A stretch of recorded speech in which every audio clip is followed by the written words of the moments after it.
264 BC. The waters off the northeastern coast of Sicily, a Roman quinquereme, its deck crowded with nervous legionaries who had never seen the sea before last month, wallowed in the gentle Mediterranean swell. On the command deck, Consul Gaius Duilius watched the approaching Carthaginian fleet with an expression that his officers couldn't quite read. Was it confidence or madness? The Carthaginians had ruled these waters for 500 years. Their admirals had learned navigation from their Phoenician ancestors, who had crossed to the Pillars of Hercules when Rome was still a collection of mud huts on 7 hills. Their rowers could maintain ramming speed through conditions that would swamp a Roman vessel. Their captains knew every current, every wind pattern, every tactical formation developed over centuries of naval warfare. And now, Rome, a landlocked power whose greatest military achievements had all occurred within a day's march of the city walls, presumed to challenge them at sea. The Carthaginian commander, a veteran named Hannibal Gisco, must have felt something close to pity as he surveyed the Roman fleet. These farmers playing sailor didn't even know how to row in unison. Their ships moved through the water like drunken oxen. It would be a massacre. What Hannibal Gisco didn't know, what he couldn't have known, was that the ungainly Roman vessels carried a weapon that would render 5 centuries of naval expertise obsolete in the time it took to lower a boarding ramp. Within 6 hours, 50 Carthaginian warships would be at the bottom of the Mediterranean or in Roman hands. The unquestioned masters of the sea would be running for their lives, and a simple wooden plank with a spike on the end would have accomplished what Roman legions could never have achieved on land, the overnight transformation of a continental power into a naval superpower. This is the story of the Corvus, the boarding bridge, and how Roman stubbornness and engineering ingenuity turned the Mediterranean into a Roman lake. But to understand how revolutionary this weapon was, we need to understand just how utterly hopeless Rome's naval position appeared in 264 BC. The First Punic War began almost by accident, a dispute over control of Messana in Sicily that escalated into a full-scale conflict between the two great powers of the Western Mediterranean. Rome controlled Italy through a combination of military superiority and political alliances. Carthage controlled the sea lanes, the islands, the trade routes, everything that mattered for a maritime empire. The problem Rome faced was existential. You cannot fight Carthage without a navy. Carthage was not a land power you could march against. It was a maritime empire, its wealth flowing from trade, its cities supplied by sea, its armies moved by transport ships. The Carthaginian navy consisted of approximately 350 warships, primarily quinqueremes, massive vessels powered by 300 rowers arranged in groups of 5 per oar. These ships could reach speeds of 8 knots under oar power. They were armed with bronze rams weighing up to 1,000 pounds, capable of punching through a ship's hull and sinking it in minutes. Carthaginian captains had trained their entire lives for naval warfare. They could execute complex formations, coordinate multiple ship attacks, use wind and current to their advantage, and perform the ramming maneuver that was the core of ancient naval tactics with precision that bordered on art. The ramming attack required perfect timing.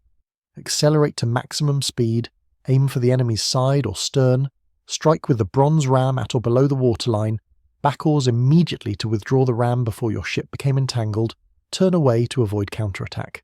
Done correctly, you could sink an enemy vessel without ever engaging its crew. Done incorrectly, you became the target. Rome, in 264 BC, had virtually no navy. The city had some small patrol vessels for anti-piracy operations, nothing that could be called a war fleet. Roman citizens were primarily farmers and soldiers. They knew nothing of sailing, navigation, or naval tactics. The Senate understood they needed ships, but having ships and knowing how to use them were entirely different problems. The story of how Rome built its first real fleet has become legendary, though modern historians debate the exact details. According to the ancient sources, a Carthaginian quinquereme ran aground on the Italian coast, possibly during a raid or reconnaissance mission. Roman forces captured the vessel intact. Polybius, the Greek historian who chronicled the Punic Wars just decades after they occurred, tells us that Rome used this captured ship as a template. They literally copied it, board by board, measuring every dimension, studying every construction technique. The Roman Senate ordered 100 quinqueremes and 20 triremes built based on this single captured vessel. The shipbuilding program that followed demonstrated Roman organizational capacity at its finest. They established shipyards along the western Italian coast. They brought in Greek shipwrights from the southern Italian cities, the Magna Graecia that had been building warships for centuries. They logged the forests of Italy for timber, established foundries for bronze fittings, created rope walks for miles of rigging. Within 60 days, they had laid the keels for 120 warships. The construction speed was possible because Roman engineering, honed on aqueducts and roads, understood standardization. They created templates and jigs that allowed semi-skilled workers to produce identical components. They organized work crews in military fashion, with clear chains of command and defined objectives. The logistical system that supplied Roman legions across Italy was adapted to supply shipyards. But building ships was the easy part. Making them functional was vastly more difficult. A quinquereme required 300 rowers working in perfect synchronization, 120 rowers on the upper level, 120 on the middle, 60 on the lower, each group pulling oars of different length through different arc patterns. Experienced Carthaginian crews trained for years to achieve the coordination necessary for combat rowing. Rome didn't have years. They didn't even have experienced rowers to serve as instructors. Here, Roman ingenuity produced a solution that sounds absurd until you remember this was a culture that built straight roads through mountains because direct was more important than easy. According to Polybius, the Romans built rowing frames on land, full-scale replicas of a quinquereme's rowing deck, complete with benches and oar ports. Potential rowers practiced on dry land, learning the rhythm and coordination of rowing without the complications of actually being at sea. They drilled endlessly, pulling imaginary oars in perfect unison, while drummers maintained the beat and officers shouted timing commands. It was the most Roman solution imaginable: reduce complex naval operations to drill and discipline. If you can march in formation, you can row in formation. Naval warfare requires subtlety and experience. But Rome didn't do subtle. Rome did organised violence applied with overwhelming force. While crews trained on land, the Senate confronted a more fundamental problem. Even if they built ships and trained crews, they would still lose. Naval tactics in 264 BC revolved entirely around ramming. Victory went to the side with better ship handling, more experienced captains, and superior manoeuvrability.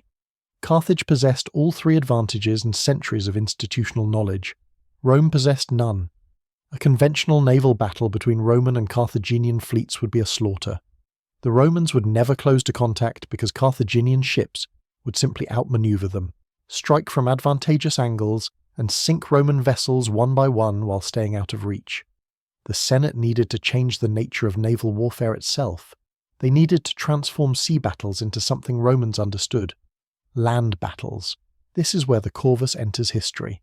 The Latin word means crow, or raven, named for the bronze spike at the ramp's end that resembled a bird's beak.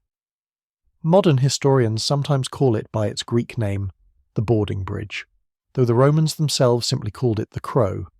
The device was brutally simple: a wooden plank approximately 36 ft long and 4 ft wide, mounted on a tall pole at the bow of the ship. The plank could rotate 360 dios, allowing it to be swung toward any adjacent vessel. It was held upright by a rope and pulley system. When an enemy ship came within range, typically about 24 spian, the crew released the rope. Gravity and the weight of the spike drove the plank down onto the enemy deck.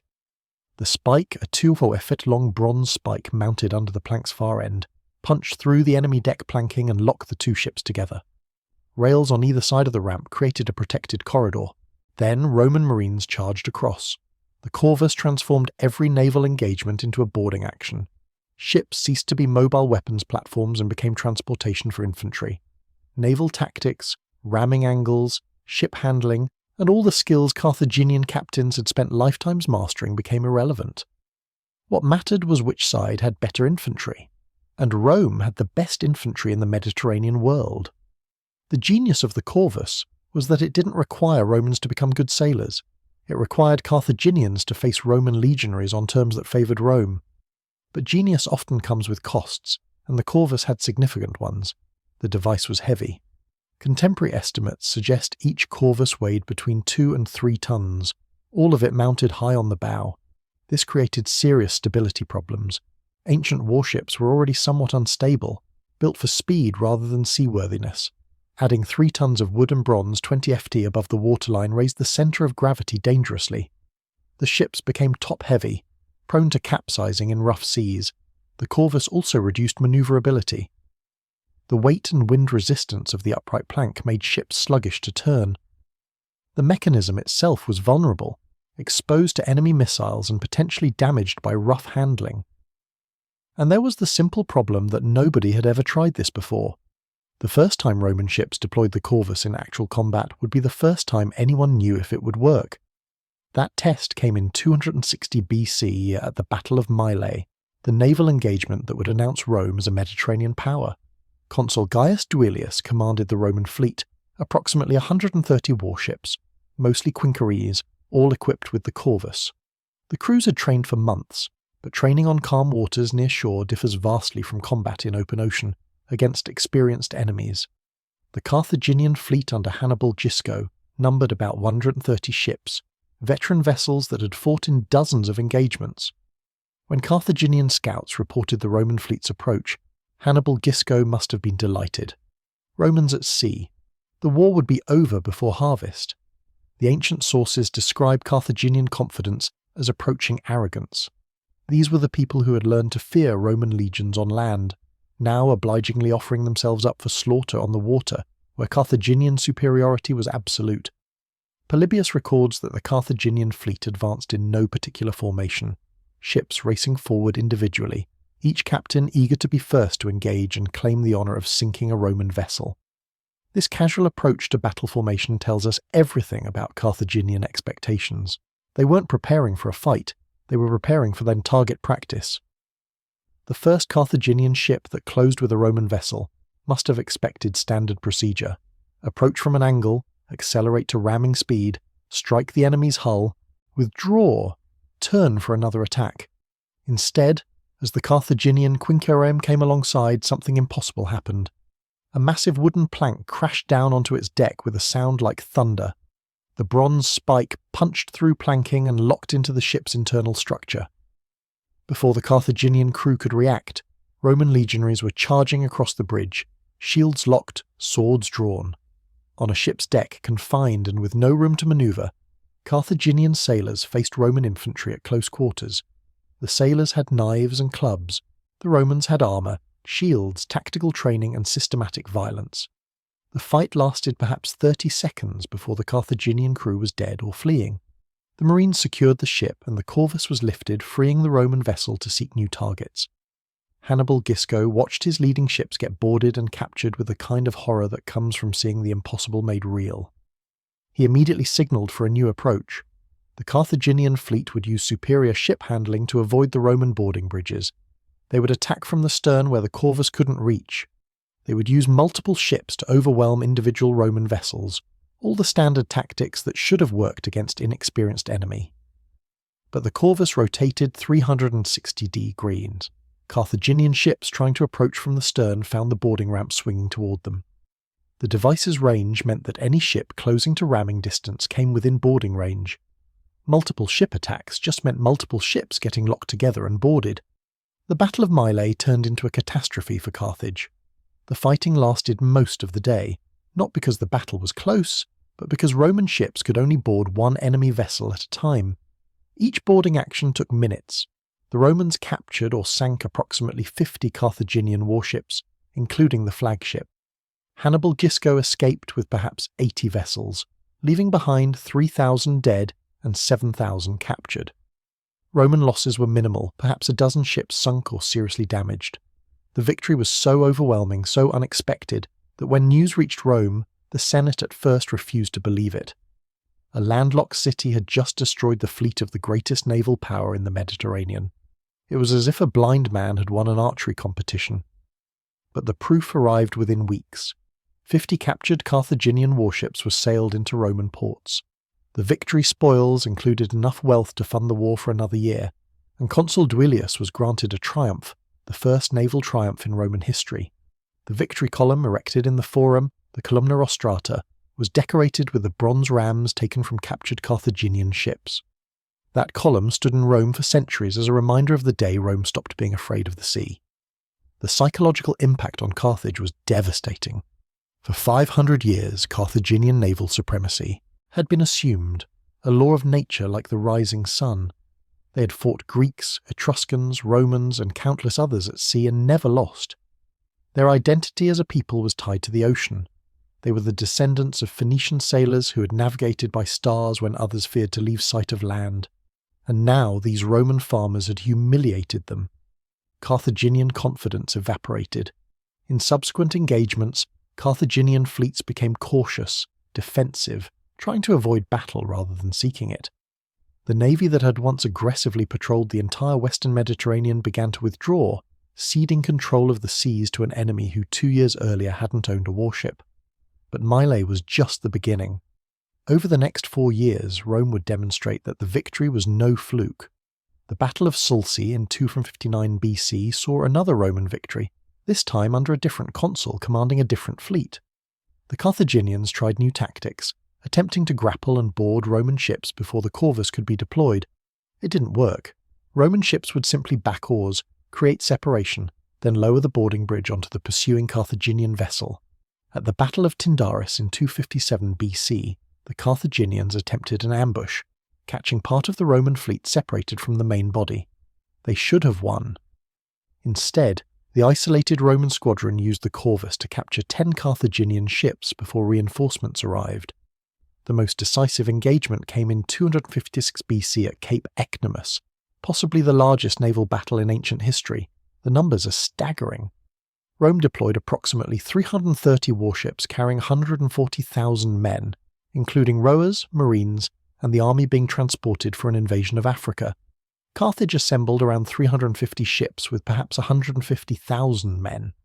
This wasn't a skirmish or a raid.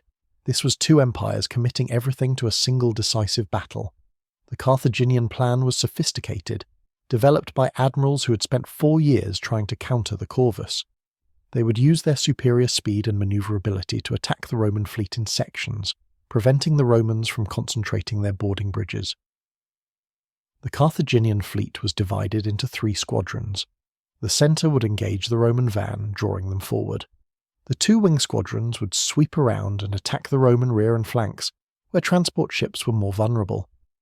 It was the kind of complex, coordinated naval operation that Carthage had executed successfully for centuries. It should have worked. The battle began with the Carthaginian centre feigning weakness, drawing the forward Roman squadrons into pursuit. As planned, the Roman line became stretched, with their van pulling ahead of their centre and rear. The Carthaginian wings began their sweeping movement, positioning to attack the Roman flanks. But the Romans weren't trying to maintain formation for its own sake, they were trying to bring ships into Corvus range. When Carthaginian vessels closed to attack what they thought were vulnerable Roman transports, they found warships equipped with boarding bridges turning to meet them. The battle dissolved into dozens of individual ship actions, exactly the kind of fight the Corvus was designed to win. Carthaginian captains discovered that all their manoeuvring skill meant nothing once a boarding bridge locked them in place. The fighting was brutal and lasted most of the day. Ancient sources describe the water turning red, ships burning, the screams of drowning men audible for miles. Roman marines, many of them veterans of land campaigns, fought with the methodical efficiency that had conquered Italy. Carthaginian sailors, brave but outmatched in close combat, died by the thousands. When the sun set on Cape Ecnomus, Carthage had lost approximately 94 ships, most captured rather than sunk, and over 30,000 men dead or captured. Roman losses were perhaps 24 ships and 10,000 casualties. The Mediterranean's greatest naval power had been crushed again, this time in the largest naval engagement the ancient world had seen. The victory at Ecnomus allowed Rome to do something Carthage had thought impossible. They invaded Africa. Roman legions landed near Carthage itself, laying siege to cities that had never seen enemy soldiers. For the first time in its history, Carthage faced an existential threat, not in some distant colony but at home. The invasion ultimately failed, destroyed more by Roman arrogance and Carthaginian desperation than by superior Carthaginian forces. But the fact that Rome could even attempt such an invasion, could transport an army across the Mediterranean and land it on African shores, proved how completely the Corvus had revolutionized naval power. Yet the Corvus had a fatal flaw. one that would ultimately claim more Roman lives than Carthaginian weapons ever did. The device made ships top-heavy and unstable, manageable in calm seas but dangerous in storms, and the Mediterranean, despite its generally favourable weather, could generate storms of terrible violence. In 255 BC, returning from the African invasion, a Roman fleet of 364 ships was caught by a storm off Cape Bon. The exact sequence of events is debated by modern historians, but the result was catastrophic. Ancient sources claim that 284 ships were lost with over 100,000 men drowned. Modern scholars suggest these numbers are exaggerated, but even conservative estimates put losses at 150 ships and 50,000 men. It was one of the worst maritime disasters in history. The Corvus, which had made the ships so deadly in combat, killed them in rough weather. The high centre of gravity meant ships capsized more easily. Once a ship began to roll, the weight of the Corvus accelerated the motion, flipping vessels before crews could react. Many ships probably sank without anyone even knowing they were in trouble. One moment riding heavy seas, the next moment upside down and gone. Rome, displaying the stubbornness that was both its greatest strength and greatest weakness, simply built more ships. Another fleet was constructed over the winter, 220 new warships completed in 3 months. The Senate records of the period read like bureaucratic madness. Lost 284 ships, built 220 replacements. It was as if they were ordering replacement sandals, not replacing vessels, that each required 300 rowers and months of training. Then in 253 BC, another storm destroyed 150 ships off Sicily. Rome built 160 replacements. In 249 BC, 93 ships were lost to weather. Rome built another fleet. The sheer material waste was staggering, but Rome had resources that Carthage couldn't match. Italian timber, Italian manpower, Italian allies contributing funds and materials. By the late 250s BC, some Roman commanders began questioning whether the Corvus was worth its cost. The device won battles but lost fleets. In calm weather it was devastating, in storms it was suicidal. There were proposals to remove the boarding bridges to train Roman crews in conventional ramming tactics, to become a traditional naval power. The Senate, demonstrating unusual wisdom, recognized that Rome's strength was not in becoming a second-rate version of Carthage, but in fighting on Roman terms. However, they did authorize some modifications.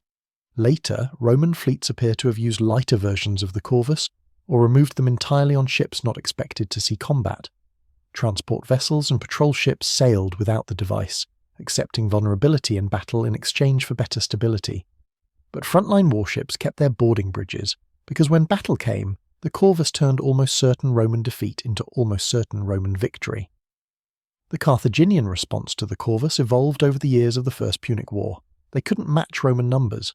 Carthage relied on mercenaries and hired crews, expensive to maintain and slower to replace than Roman citizen levies. They couldn't defeat the Corvus in direct combat. The device worked too well at close range. Their solution was to avoid battle entirely when possible, and when battle was unavoidable, to use superior ship handling to strike quickly and disengage before boarding bridges could deploy. By the 240s BC, Carthaginian naval strategy had become fundamentally defensive. They protected key ports and supply lines but avoided major fleet engagements. The navy that had once aggressively controlled the entire western Mediterranean was reduced to a convoy escort force. The final major naval engagement of the First Punic War came in 241 BC at the Battle of the Aegates Islands. By this point, Rome had actually stopped using the Corvus on most ships. Years of experience had made Roman crews competent sailors, and the stability problems in storms had convinced commanders that the device's benefits didn't outweigh its costs. The fleet that fought at the Aegates Islands was lighter, faster, more maneuverable. Ships that finally looked like they belonged on the Mediterranean rather than floating siege towers. Rome won the battle anyway, capturing or destroying 120 Carthaginian ships. The victory didn't come from boarding bridges. It came from Roman crews who had learned naval warfare through years of constant combat, who had lost thousands of ships to storms but kept building more, who had transformed themselves from farmers who feared the sea into sailors who owned it. Carthage, financially exhausted and unable to replace its losses, sued for peace. The treaty ended the First Punic War with Rome gaining Sicily, Sardinia and Corsica, the first overseas provinces of what would become a vast empire. More importantly, Rome had proven that control of the Mediterranean was no longer Carthaginian by default. The Corvus disappeared from history after the First Punic War. No other nation adopted it. No later Roman fleets used it. It exists in historical records for perhaps 20 years before vanishing completely. Modern historians debate why such an effective weapon was abandoned so quickly. Part of the answer is that it had served its purpose. The Corvus was a transition technology, a bridge between Roman incompetence at sea and Roman proficiency. By the 230s BC, Roman crews no longer needed to transform every naval battle into a boarding action, because they could win conventional naval battles. The weapon that had won Rome's first naval victories became obsolete once Romans learned to fight at sea properly. But perhaps the deeper reason is that the Corvus represented a very Roman solution to a problem, brute force engineering that ignored elegant solutions in favour of overwhelming practical ones. Rome didn't become good at naval warfare by learning to be better sailors than Carthage. They became dominant by changing what naval warfare meant, by refusing to play by rules that favoured their enemies. This pattern would repeat throughout Roman history. Faced with Greek phalanxes, Rome didn't try to build better phalanxes. They developed the manipular legion that could break phalanx formations. Faced with Carthaginian war elephants, Rome didn't try to get their own elephants. They developed tactics to counter them. Faced with Carthaginian naval supremacy, Rome didn't try to become better sailors. They built a weapon that made sailing skill irrelevant. The long-term impact of the Corvus extended far beyond the battles it won. The device gave Rome time to become a naval power, time to train crews, time to learn ship handling and tactics, time to build the institutional knowledge that maritime empires require. Without the Corvus, the First Punic War might have ended in Roman defeat, or at least in a stalemate that left Carthage controlling the seas. Instead, Rome gained enough naval experience in those early battles to eventually dominate the Mediterranean without needing boarding bridges. The economic impact was equally significant. Control of Sicily and the sea, lanes meant Rome could import grain from Africa, a capability that would become vital as the city's population grew. Naval power meant Roman armies could be transported quickly to anywhere in the Mediterranean, a strategic mobility that continental powers couldn't match. The wealth from controlling trade routes funded Roman expansion for the next 2 centuries. There's something almost absurd about the entire story.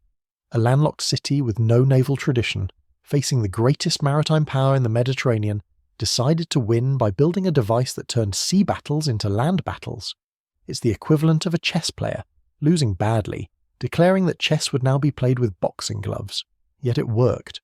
The Corvus didn't just win battles. It rewrote the rules of naval warfare in Rome's favour, and held them long enough for Rome to learn to win by everyone else's rules too. Modern naval historians studying ancient warfare often skip past the Corvus as a curious footnote, a temporary expedient in Rome's rise to naval power. But this misses the profound lesson the device teaches about technological innovation and strategic thinking. The Corvus succeeded not because it was sophisticated, but because it was matched perfectly to Roman strengths and Carthaginian weaknesses. Carthage had better ships, better sailors, better tactics. But they had to come close to attack, and once they came close, Roman infantry killed them. The weapon exploited a fundamental vulnerability in ancient naval warfare. Ships had to close to ramming distance to fight effectively. Missile weapons were limited to arrows and javelins, harassment tools rather than decisive weapons. This meant that no matter how skilled Carthaginian ship handling was, at some point they had to be within 24 ft of Roman vessels, and 24 ft was boarding bridge range.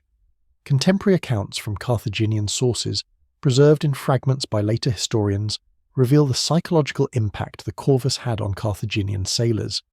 They describe the device as the gangway of death, a bridge that turned their ships into Roman territory the moment it fell.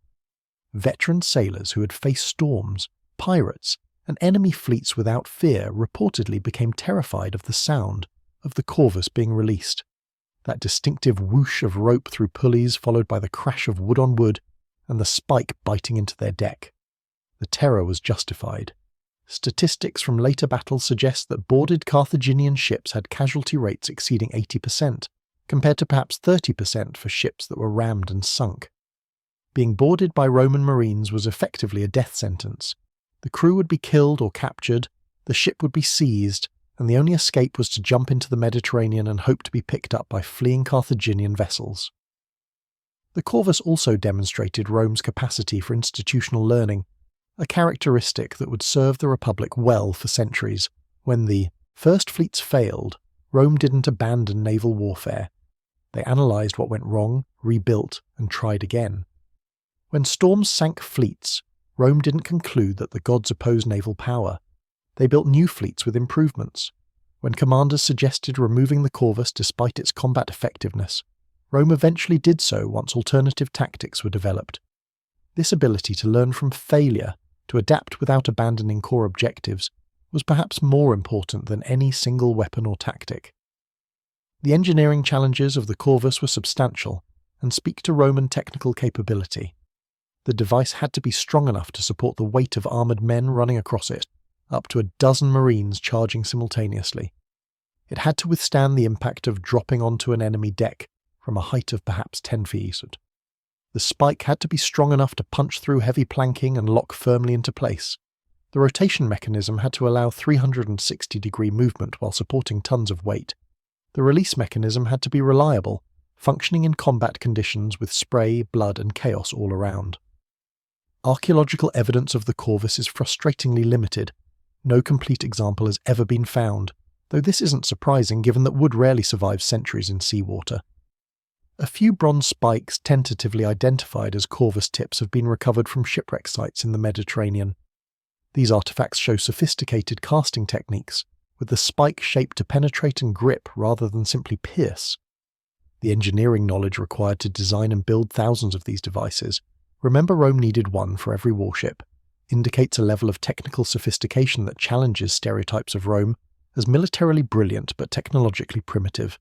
The Corvus was a complex mechanical system built to exacting standards and deployed across hundreds of ships. This required technical drawings, quality control, standardized parts, and trained installation crews. It was industrial-scale precision engineering in the 3rd century BC. The social impact in Rome itself deserves consideration. Naval service traditionally held lower status than army service in Roman culture. Rowing was work for slaves or poor citizens. Naval commands were less prestigious than leading legions. The victories won with the Corvus began to change these attitudes. Suddenly, naval commanders like Duilius were celebrating triumphs, an honour previously reserved for great land victories. Naval warfare was producing heroes, wealth, and glory. This cultural shift was essential for Rome's transformation into a maritime power. You can't dominate the seas if your best citizens view naval service as beneath them. The Corvus made naval warfare respectable by making it similar to land warfare, something Romans understood and valued. The weapons abandonment after the First Punic War represents one of history's interesting what-ifs.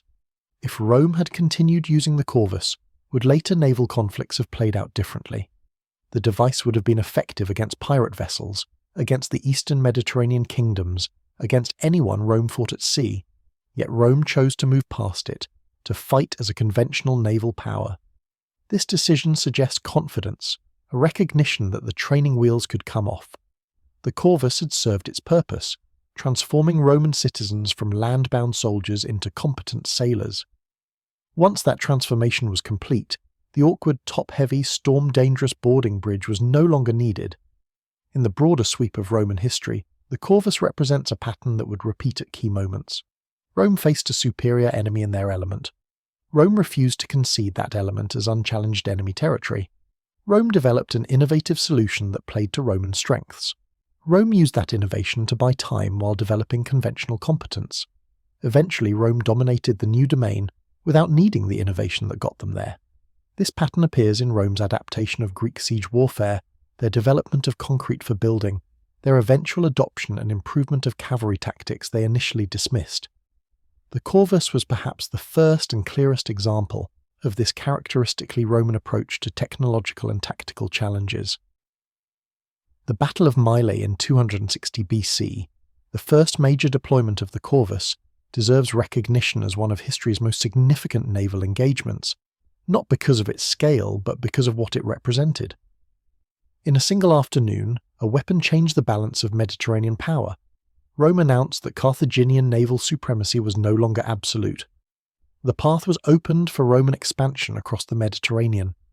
Everything that followed, the conquest of Greece, the destruction of Carthage, the incorporation of Egypt, the creation of a Mediterranean-wide empire, became possible because of what happened at Mylae. Modern military historians sometimes compare the Corvus to other weapons that changed warfare's nature. The English longbow at Crécy, the machine gun in World War I, the aircraft carrier in World War II. These were weapons that didn't just win battles but transformed how war was fought, making previous tactics obsolete and forcing everyone to adapt to new realities. The Corvus belongs in this category, a weapon that rewrote the rules. The ultimate irony is that the Corvus succeeded by making naval warfare less naval.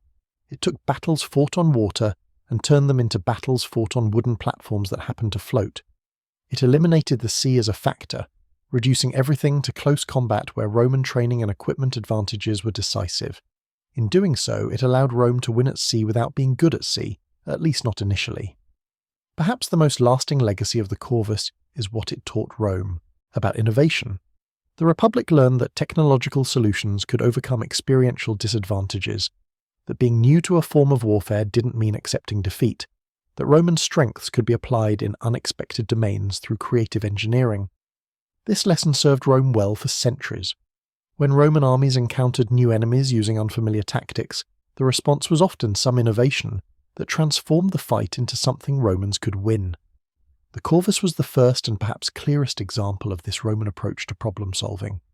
When news of Mylae reached Carthage, the city that had ruled the Mediterranean for half a millennium must have experienced collective shock. The impossible had happened. The farmers had beaten the sailors, not through luck or weather or divine intervention, but through Roman ingenuity and Roman infantry doing what Roman infantry did best, killing the enemy at close range. In Senate debates after the battle, some Carthaginian voices reportedly argued that Rome had cheated, that the Corvus was somehow unsporting, a violation of how naval warfare should be conducted. These arguments reveal more about Carthaginian psychology than Roman tactics. Rome hadn't cheated, they had simply refused to fight on Carthaginian terms. They had changed the game, and Carthage discovered that centuries of experience meant nothing when the rules changed. The wooden boarding ramp, simple in concept and brutal in execution, had done what no amount of training or ship construction could have achieved. It had made Rome a naval power overnight, not by making Romans better sailors, but by making sailing skill irrelevant.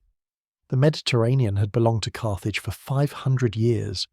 After Mylae, it belonged to whoever could win at close quarters, and nobody, anywhere in the ancient world, could beat Roman infantry at close quarters.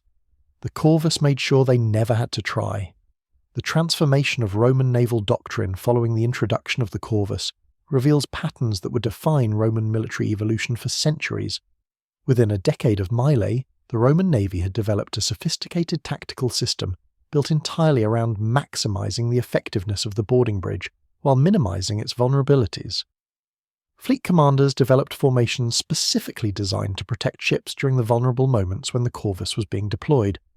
The standard Roman naval formation by 255 BC placed the strongest ships in the center and front with lighter vessels on the flanks. This wasn't the traditional approach for ramming tactics, where you wanted your fastest ships on the wings to sweep around enemy formations. Instead, it was designed to create a wall of boarding bridges, a line of ships that could deploy the Corvus in any direction while supporting each other. If a Carthaginian vessel tried to exploit the moment when a Roman ship was locked in boarding combat, another Roman ship would swing its Corvus toward the attacker. The crews themselves became specialists in a form of warfare that had never existed before.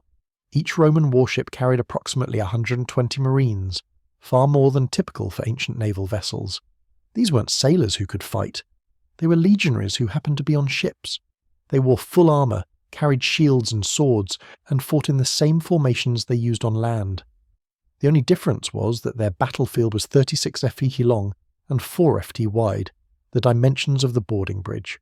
Training for Corvus Marines became its own specialty. New recruits practiced fighting in confined spaces, maintaining formation on narrow platforms, moving quickly across the bridge under simulated combat conditions. They drilled in transitioning from ship defense to bridge assault to enemy deck combat in seamless sequences. The best Marines could cross the Corvus, secure the enemy deck, and have the ship captured in under 2 minutes. The Carthaginians, for their part, developed increasingly desperate counter-tactics. Some captains tried using fire, throwing burning materials at Roman ships to ignite the wooden Corvus. This occasionally worked, but Roman crews became adept at extinguishing fires quickly, and a burning bridge could still be used for the few seconds needed to board. Other Carthaginian vessels tried using grappling hooks to snare the Corvus while it was upright, hoping to topple it or jam its rotation mechanism. Roman engineers responded by adding protective screens around the base and greasing the pole to make it harder to grip. Perhaps the most innovative Carthaginian response came in 254 BC, when some vessels began carrying small catapults specifically designed to target the Corvus mechanism. If they could destroy the pulley system or the pole itself before the Roman ship closed to boarding range, the Roman vessel became just another poorly handled warship. Roman intelligence reports from captured Carthaginian sailors described these specialized anti-Corvus weapons, light bolt throwers that fired heavy projectiles designed to smash wooden structures rather than penetrate ships' hulls. The arms race this created fascinates military historians. Rome responded by armouring the Corvus mechanism, adding bronze plates around the pole base and the pulley housing. This made the device even heavier, worsening the stability problems, but better a top-heavy ship that could board than a stable ship with a broken boarding bridge. Carthage countered by developing larger projectile weapons that could crack the armoured housing. Rome then began deploying ships in closer formation, so that vessels with damaged Corvus mechanisms could be protected by adjacent ships until repairs could be made. The economics of this naval warfare were staggering and heavily favoured Rome. Each Carthaginian warship represented a significant capital investment. The vessel itself cost months of skilled shipwright labour. The crew had to be recruited, usually through contracts with cities around the Mediterranean that provided experienced sailors. Rowers were often hired professionals or slaves, another expense. Officers were drawn from Carthage's limited pool of naval expertise, men whose training had taken years. Roman ships, by contrast, were cheaper in almost every way that mattered for sustained warfare. The vessels themselves were built using the mass production techniques Rome had developed, standardized components assembled by semi-skilled workers under expert supervision. The rowers were Roman citizens performing military service, no payment required beyond their normal soldier's stipend. The Marines were legionaries who would have been in the army anyway, just assigned to ships instead of land units. The only specialized personnel were the pilots and senior officers, and even these positions were increasingly filled by men who had learned their skills during the war rather than before it. This economic disparity meant that Rome could lose ships at rates that would have bankrupted Carthage and simply replace them. The statistics are almost comical in their brutality. Between 260 and 241 BC, Rome lost approximately 700 warships, most to storms but many to combat. In the same period, they built approximately 1,000 warships. Carthage lost perhaps 500 ships total and built maybe 600. The difference was that Carthaginian losses stressed their economy to breaking, while Roman losses were just another expense item in the Senate's budget. The human cost was enormous on both sides, though here too Rome had advantages. Roman casualties in the First Punic War probably exceeded 100,000 men, most drowning in the various storm disasters. But Rome's citizen population was approximately 300,000 adult males, and the city could draw on Italian allies for additional manpower. Carthage's citizen population was perhaps 50,000 adult males, and while they could hire mercenaries, reliable naval crews required training that mercenaries often lacked. Every Roman ship lost to storms in 255 BC meant roughly 300 rowers and 120 marines drowned, 420 men gone. If the ancient sources are even remotely accurate about 284 ships lost off Cape Bon, that's nearly 120,000 men dead in a single storm. Modern historians debate these numbers extensively, with many suggesting they're exaggerated by an order of magnitude. But even if we assume only 50 ships were lost, that's still 21,000 men dead, and Rome replaced them, rebuilt the fleet, and kept fighting. The psychological impact of these disasters on Roman society must have been profound. Villages across Italy would have lost entire generations of young men to the sea. Families who sent sons off to naval service would have lived in constant fear of storm seasons.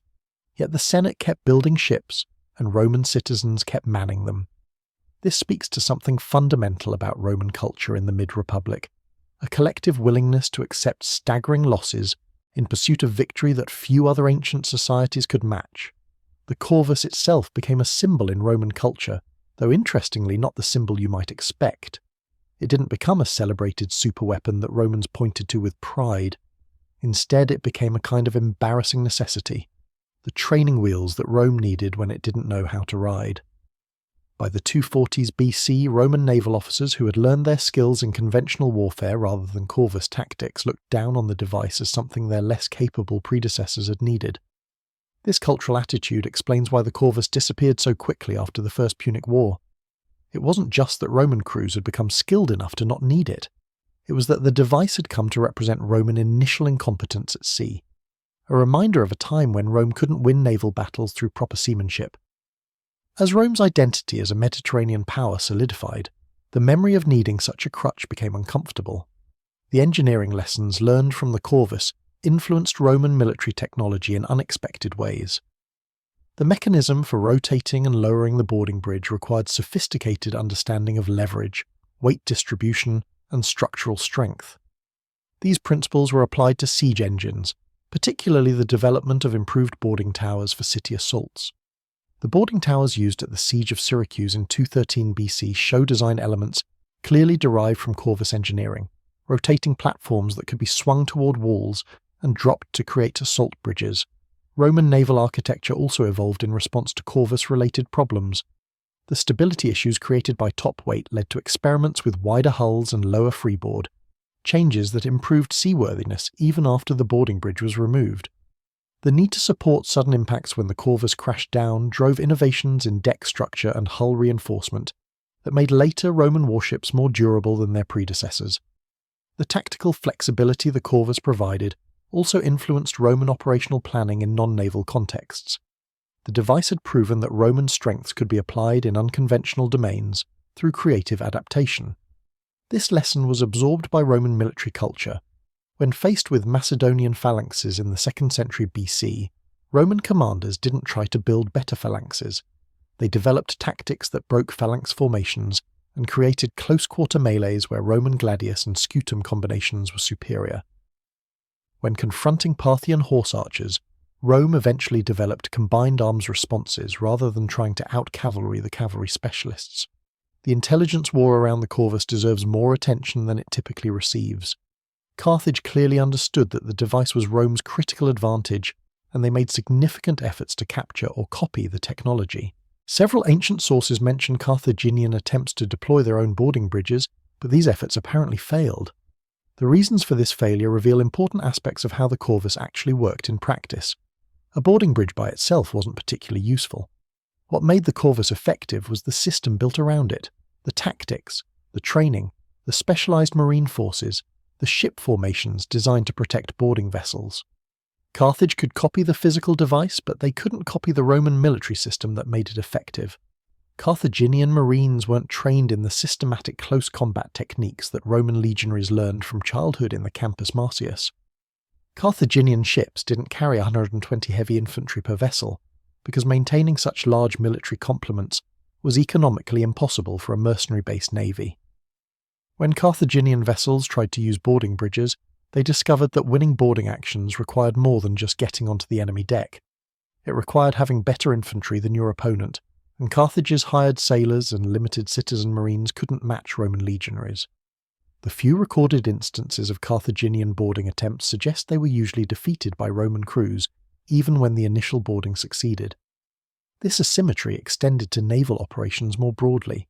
Roman tactics throughout the First Punic War showed a consistent preference for direct confrontation, seeking battle, closing to contact, deciding issues through strength.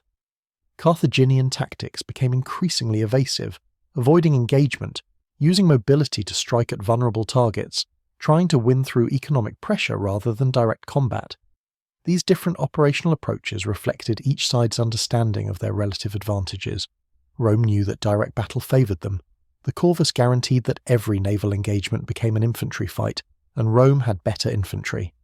Therefore, Roman fleets actively sought combat, pushing into Carthaginian-controlled waters, challenging Carthaginian squadrons, forcing battles at every opportunity. Carthaginian fleets knew that battle meant likely defeat, so they avoided it when possible, focused on convoy protection and limited operations, tried to make the war too expensive for Rome to continue. The strategic initiative this gave Rome was perhaps as important as the tactical advantages of the Corvus itself. Throughout the war, Rome dictated where and when major naval operations occurred. They could launch invasions of Africa, Sicily, and Sardinia at times of their choosing. They could blockade Carthaginian cities and intercept supply convoys.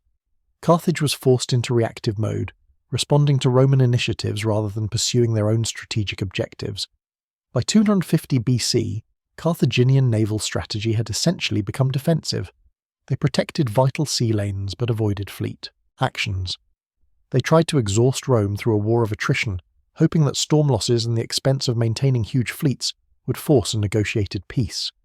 This might have worked against a normal opponent, but Rome's economic advantages and willingness to accept casualties made attrition warfare a losing strategy for Carthage.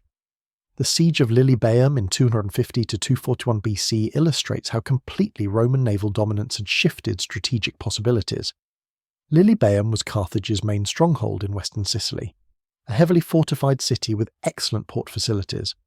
Under normal circumstances, besieging a coastal fortress defended by a maritime power would be nearly impossible. The defenders could be resupplied by sea indefinitely while besiegers struggled with overland logistics. But Roman naval superiority meant they could blockade Lilybaeum from the sea while besieging it from land. Carthaginian attempts to run the blockade with supply ships were mostly intercepted. The few vessels that got through carried insufficient supplies to sustain the garrison. The city held out for years through stubborn defence and occasional successful supply runs, but the strategic situation was hopeless. Eventually, Carthage had to acknowledge they couldn't relieve Lilybaeum by sea, couldn't break the Roman siege, couldn't defend their own fortress on an island they had controlled for centuries. The final naval engagement of the First Punic War at the Aegates Islands in 241 BC demonstrated both how far Roman naval capabilities had evolved and how completely Carthaginian morale had collapsed. The Roman fleet that fought this battle bore little resemblance to the awkward, Corvus-dependent vessels of Mylae. These were ships designed by Romans who understood naval warfare, crewed by men with years of experience, commanded by officers who had learned through hard combat. The Roman consul Gaius Lutatius Catulus had prepared his fleet specifically for this battle. He trained crews for months in all weather conditions, emphasizing ship handling and ramming tactics. He lightened his vessels by removing unnecessary equipment, possibly including the Corvus on many ships, improving speed and maneuverability. He positioned his fleet to intercept Carthaginian supply ships heading for Lilybaeum, forcing a battle on favourable terms. The Carthaginian fleet that met him was a shadow of the proud navy that had dominated the Mediterranean a generation earlier. The ships were loaded with supplies for Lilybaeum, making them slow and unstable. The crews included many inexperienced rowers and sailors, veteran personnel having been killed in earlier battles. The commanders were competent but cautious, scarred by years of defeats. When Lutatius attacked at dawn from upwind, using the weather gauge to control engagement distance, the Carthaginian response was disorganized and half-hearted. The battle was decisive. Rome captured 70 Carthaginian ships and sank 50. Perhaps 10,000. Carthaginian sailors were killed or captured. Roman losses were minimal. The victory owed nothing to the Corvus and everything to superior seamanship, better tactics, and more experienced crews. Rome had completed its transformation from naval incompetent to naval master, and the weapon that had enabled that transformation was no longer needed. Carthage sued for peace immediately. They couldn't replace the lost fleet, couldn't continue defending Sicily, couldn't face another naval battle. The peace terms were harsh. Sicily became Roman territory, the first Roman province outside Italy. Carthage paid a massive indemnity that strained their economy for years. They acknowledged Roman control of the sea lanes between Italy and Africa. The First Punic War had lasted 23 years, cost hundreds of thousands of lives, bankrupted Carthage and strained Rome, and fundamentally altered Mediterranean politics, and it had all been made possible by a wooden plank with a spike on the end, a device so simple that its genius was easy to miss. The Corvus hadn't won the war by itself, but it had bought Rome the time needed to learn naval warfare, to build the institutional knowledge and trained personnel that made victory possible. In the decades following the First Punic War, Roman naval power became unquestioned in the Western Mediterranean. Piracy, which had been endemic under Carthaginian maritime dominance, was suppressed. Roman trade ships sailed without fear of interception. The grain supply from Sicily and later Africa flowed reliably to Rome, feeding the growing urban population. Naval service, once viewed with suspicion by Roman citizens, became an accepted part of military life. The Second Punic War, beginning in 218 BC, saw relatively little naval combat despite Hannibal's brilliant land campaign. This absence of major sea battles was itself testament to how completely Rome had won the naval struggle.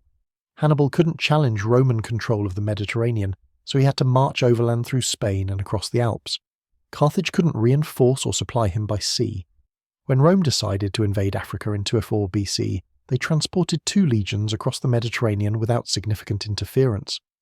The navy that Carthage had controlled absolutely in 264 BC was by 218 BC incapable of contesting Roman naval movements.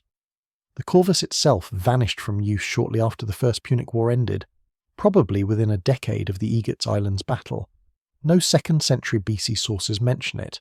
No later Roman fleets used boarding bridges in combat. The archaeological record contains no examples that can be definitively dated after 240 BC. The device had been a transitional technology, needed only during Rome's transformation from land power to sea power, and once that transformation was complete, it was quietly set aside. Modern attempts to reconstruct and test the Corvus have produced mixed results. A full-scale replica built for a documentary in 2005 demonstrated that the basic mechanism could work as described by ancient sources. The boarding bridge could be rotated, released, and dropped onto a target platform. The spike could penetrate wooden decking and lock firmly. The ramp could support multiple men in armour, but the tests also confirmed the severe stability problems. The replica ship, built to ancient specifications, became dangerously top-heavy with the Corvus installed. In anything more than moderate seas, the test vessel showed alarming rolling behaviour. These modern experiments suggest that ancient sources describing storm losses were probably accurate. Ships carrying the Corvus would have been genuinely vulnerable in rough weather. The remarkable thing isn't that Rome lost hundreds of ships to storms, it's that they kept building more despite knowing the risks, that Roman citizens kept serving on vessels they knew were prone to capsizing, that the Senate accepted catastrophic losses as simply the price of naval power. The strategic vision this required deserves recognition. Rome in 264 BC could have declined to fight Carthage at sea. They could have focused on land operations, accepted Carthaginian naval supremacy as a fact of life, negotiated a peace that left the Mediterranean divided between land and sea powers. Instead, they chose to challenge Carthage in Carthage's domain, built a navy from nothing, invented a weapon to compensate for their inexperience, and accepted horrific losses until they learned to win without their invention. This decision-making process reveals something fundamental about Roman political culture in the Republic. The Senate was willing to take enormous risks, to commit vast resources to uncertain ventures, to persist through disasters that would have broken other states. The losses in the First Punic War, both the combat casualties and especially the storm disasters, were by any measure catastrophic. Yet Rome never seriously considered abandoning the naval war. They lost fleets and built new ones. They lost tens of thousands of men and recruited more. The determination was inhuman in its persistence. Carthage, by contrast, fought brilliantly within established frameworks, but struggled to adapt when those frameworks were disrupted. Carthaginian admirals were superb sailors working with traditional tactics, and when Rome introduced the Corvus, Carthage responded by trying to perfect their existing approaches. They made their ships faster, their crews more skilled, their tactics more sophisticated. All of these improvements were rendered largely irrelevant because Rome had changed what naval combat meant. The lesson here extends beyond ancient warfare. The Corvus succeeded not because it was technologically superior, it was actually a fairly crude device, but because it fundamentally altered the nature of the competition. Carthage had built an entire system optimized for ramming warfare, and Rome made ramming warfare obsolete. This is the essence of disruptive innovation, not doing what your opponents do but better, but changing the game so your opponent's advantages don't matter. Modern military doctrine calls this asymmetric warfare, using unconventional approaches to neutralize superior enemy capabilities. The Corvus was perhaps history's first clear example of deliberate asymmetric naval tactics. Rome couldn't beat Carthage at conventional naval warfare, so they invented unconventional naval warfare and forced Carthage to fight on Roman terms. The tactical principle remains valid 2,300 years later. The human cost of this innovation strategy is easy to abstract into statistics and battle reports, but it's worth pausing to consider what it meant at individual level. Imagine being a Roman citizen in 255 BC, drafted for naval service after the storm off Cape Bon had killed 100,000 of your fellow citizens the previous year. You would board a vessel that you knew was dangerously unstable, sail into waters where storms could come up with little warning, serve alongside men who were as inexperienced and frightened as you were, all in service of a war whose strategic logic might be unclear to you. Yet the Roman fleets continued to find crews. The levy system that provided manpower for the legions was extended to naval service, and Roman citizens served despite the dangers. This speaks to civic virtue in ways that modern observers might find difficult to comprehend. Romans served not because they wanted to, not because they were individually motivated, but because the Republic required it, and Roman identity meant fulfilling civic obligations. The Carthaginian experience was different but equally tragic. Carthaginian sailors were often professionals, men who had chosen the sea as their livelihood. They served for pay rather than civic duty, which ancient moralizers often pointed to as explaining their inferior performance compared to Roman citizen crews. This interpretation is probably unfair. Carthaginian sailors fought bravely and skillfully throughout the war. They simply faced an impossible tactical situation once the Corvus appeared. No amount of professional skill or personal courage could overcome the structural reality that boarding actions favoured Roman heavy infantry. For Carthaginian captains, the war must have been a nightmare of watching everything they knew becoming useless. These were men who had spent their lives mastering naval warfare, learning wind and current, studying ramming angles, practicing fleet formations. Then Rome showed up with a device that made all of that expertise irrelevant. It would be like a modern fighter pilot discovering that aerial combat now happened in a phone booth. All your advantages in speed and maneuverability mean nothing when the fight happens in a confined space at contact range. The economic dimensions of the Corvus story often get overlooked in favour of tactical and strategic analysis, but they're crucial to understanding why Rome won. The device itself was expensive to produce, requiring skilled carpentry for the bridge, bronze casting for the spike, rope making for the pulley systems, and iron working for the fittings. Multiply this cost by 300 ships, and the initial investment was substantial. But Carthage's economic model made responding even more expensive. Their navy relied on hired crews and mercenary soldiers. Every ship lost meant not just replacing the vessel, but recruiting and training new personnel, all of whom expected payment. Rome's citizen levy system meant that losing ships required replacing vessels and training crews, but the manpower came at basically no cost beyond the normal expenses of maintaining military forces. The economic attrition meant that as the war continued, Rome's position strengthened while Carthage's weakened. Roman shipyards became more efficient with practice. Roman crews became more experienced. Roman tactics improved. Carthage had to constantly recruit new personnel, train them from scratch, and send them into battle against increasingly competent Roman forces. The learning curve heavily favoured Rome. Agricultural productivity in Italy versus Carthage's territories also mattered. Rome controlled the rich farmlands of Campania and could feed its population while maintaining large military forces. Carthage relied more on trade and imports for food security, and Roman naval operations disrupted those trade routes. The siege of Lilybaeum worked partly because Carthage couldn't maintain supply lines across Roman-controlled seas. Strategic blockade as a war-winning strategy, something that would be repeated in both world wars, was pioneered by Rome in the First Punic War. The technological legacy of the Corvus is harder to trace than its strategic impact, because the device itself disappeared so quickly. But the concept of using boarding tactics in naval warfare persisted.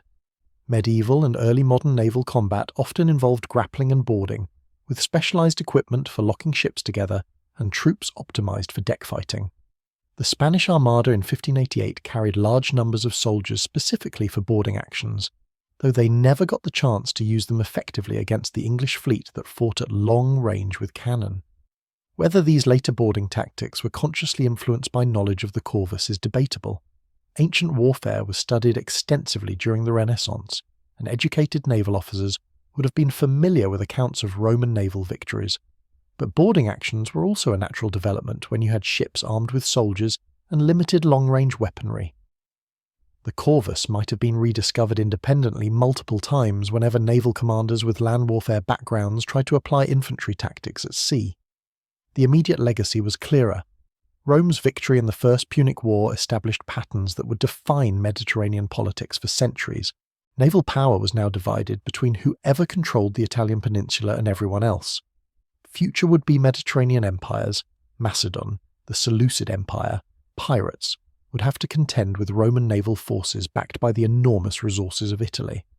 The Corvus itself, that ugly, dangerous, brilliant device, earned its place in military history through sheer effectiveness. For perhaps 20 years, it was the most important weapon in the Mediterranean world, the tool that allowed Rome to challenge Carthaginian supremacy and win. Then it vanished, its job complete, leaving behind only a few passages in ancient texts and centuries of debate among historians about whether the ancient accounts could be trusted. In 1969, the British naval historian J.H. Thiel published an influential analysis arguing that the Corvus might never have existed, that later Roman historians had invented or exaggerated the device to explain Rome's unlikely naval victories. This skepticism reflected scholarly unease with ancient sources that often contained fantastic elements, but also demonstrated how strange the Corvus story sounded to modern ears. A boarding bridge that let landlocked Rome defeat the Mediterranean's greatest naval power overnight. It sounded like propaganda.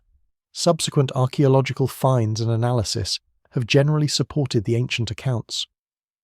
The basic mechanism described by Polybius and later writers is mechanically sound, and could have functioned as described. The tactical effects match what we know about Roman infantry capabilities and Carthaginian naval doctrine. The timeline of Roman naval development, rapid success followed by eventual conventional competence, makes sense only if some compensating factor existed during the early period. The Corvus provides that factor. The device also makes sense within the broader context of Roman engineering culture. Rome was already building sophisticated infrastructure by the mid-3rd century BC. The Aqua Appia aqueduct had been completed decades earlier, demonstrating advanced understanding of surveying, hydraulics, and large-scale construction. The Via Appia road showed Roman capacity for standardized engineering across long distances. Creating a complex naval mechanism was well within demonstrated Roman capabilities.